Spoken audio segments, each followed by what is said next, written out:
Bonjour, dans cette vidéo, je vais t'apprendre à additionner et soustraire des nombres en écriture fractionnaire dans le cas général.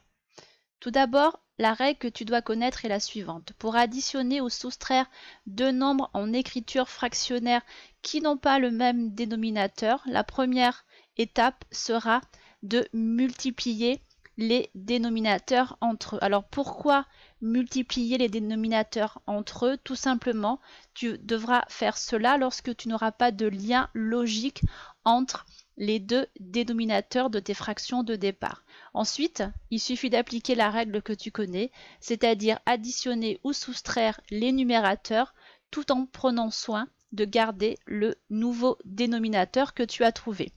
Dans certains cas, tu pourras trouver le dénominateur le plus petit possible pour simplifier tes calculs. Alors, je te propose de suite de prendre des exemples et de t'expliquer comment faire pour additionner ou soustraire des fractions dans un cas tout à fait général.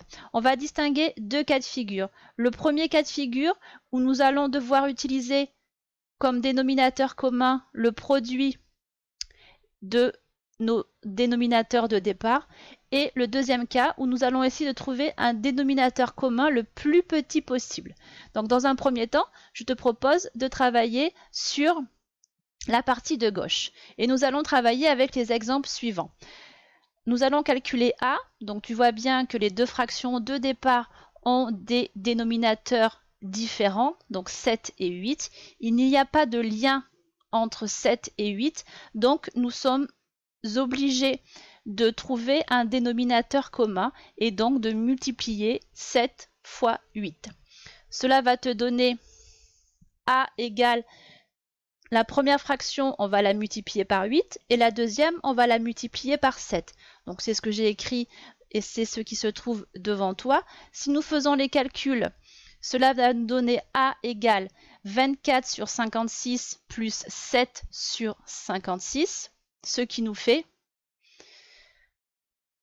une fois que nous aurons additionné nos numérateurs en prenant soin de garder le dénominateur, cela nous fera 31 sur 56. Regardons maintenant la partie de droite. Dans la partie de droite, les deux dénominateurs que tu as, c'est 4 et 6. Il n'y a pas de lien entre 4 et 6.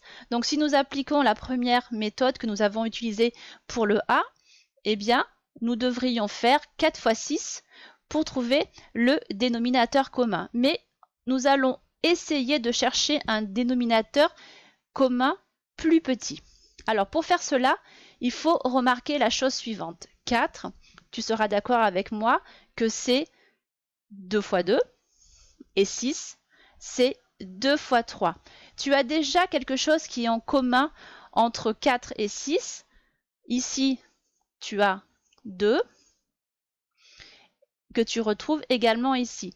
Donc regarde ce que l'on peut faire. On peut faire passer le 2 de ce côté-là et le 3 de ce côté-là, ce qui va te donner 2 fois 2 fois 3 et 2 fois 3 fois 2. En tout cas, que ce soit de ce côté-là ou de ce côté-là, cela va te donner 12. Donc notre dénominateur commun sera 12. 12, c'est bien plus petit que 24. Donc nous allons écrire B égale à 17 sur 4 en multipliant le numérateur et le dénominateur par 3. Et au niveau de la deuxième fraction, on va la multiplier par 2. Si nous faisons les calculs, cela fait 51 douzièmes plus moins 10 douzièmes, ce qui va nous donner 41 douzièmes. Voilà, cette vidéo est terminée. Je te propose de nous retrouver pour une prochaine vidéo.